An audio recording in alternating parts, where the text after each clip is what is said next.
Praise the lord. ప్రియులరా, నేను వాక్యాన్ని చదువుకుందాం. కీర్తనల గ్రంథము 139 అధ్యాయం 16వ వచనం.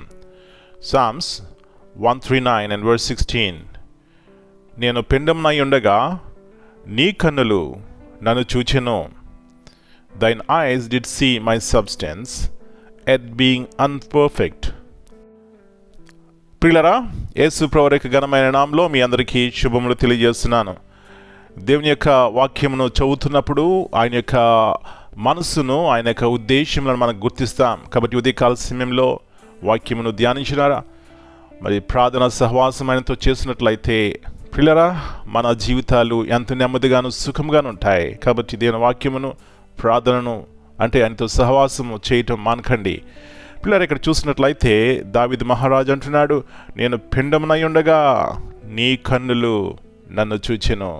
నా ప్రియ సహోదరుడా, సహోదరి, ఉదయకాల సమయంలో ఏ కన్నులైతే దావీదును చూసినాయో ఆ కన్నులు నిన్ను నన్ను కూడా చూస్తున్నాయి. కాబట్టి దేవుని దృష్టిలో మనం ఎంత విలువైన వారమో మరొకసారి జ్ఞాపకం చేసుకున్నాం. కాబట్టి ఆయన స్తుతించాలి, ఆయన ఆరాధించాలి. ఇంకా అంటున్నాడు దావీదు, నీవు నన్ను కలుగు చేసిన విధము చూడగా నాకు భయమును ఆశ్చర్యమును కలుగుచున్నవంటున్నాడు.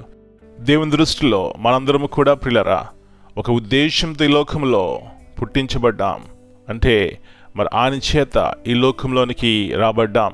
ఈ సత్యం గుర్తించినట్లయితే ఏమాత్రం నిరాశ నిస్పృహ పొందకుండా ఆయన వైపు చూసి ఆశీర్వాదం మేలు పొందుకుంటాం. అందుకంటే ముఖ్యంగా నేను సృష్టించిన వాడిని నువ్వు గుర్తిస్తావు, ఆయన మహిమపరుస్తావు.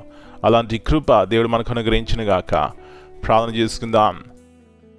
ప్రియ పరలోకపు తండ్రి, పరిశుద్ధమైన దేవా, మరి ఒక నూతన ఉదయకాల సమయాన్ని బట్టి మీకు వందనాలు చెల్లిస్తున్నాం. తిరిగి మా జ్ఞాపకం చేస్తున్నారు. మీరు మమ్మల్ని కలుగజేసిన విధము చూడగా ఎంత ఆశ్చర్యము. అందుకే అంటున్నాడు దావీదు, నీ కన్నులు నన్ను చూచెను. ప్రభువా, పిండమునై ఉండగా మీరు మమ్మల్ని చూశారు అంటే ఎంతగా మమ్మల్ని ప్రేమించినారు. కాబట్టి ఉదయకాల సమయంలో ఎవరు కూడా నిరాశ నిస్పృహ పొందవలసిన పనిలేదు. గల కారణము మీ దృష్టిలో మేమెంతో విలువైన వారము. కాబట్టి మనుషుల వైపు చూడకుండా దేవుని వైపు చూసి మా యొక్క వ్యక్తిగత జీవితాల్లో గొప్ప మేలు ఉపకారం పొందుకోవడానికి సహాయం చేయండి. మీరు ఉపకారం చేసే దేవుడు, అందరినీ ప్రేమించే దేవుడు. ఎవరు ఎస్తున్నప్పటికీ కూడా వారి జీవితాలను క్షమించి బలపరిచే దేవుడు, సహాయం చేయండి.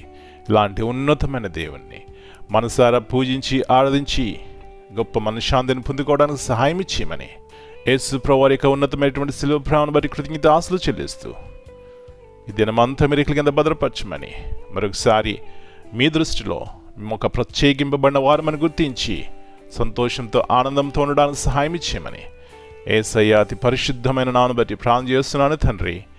Amen. God bless you all.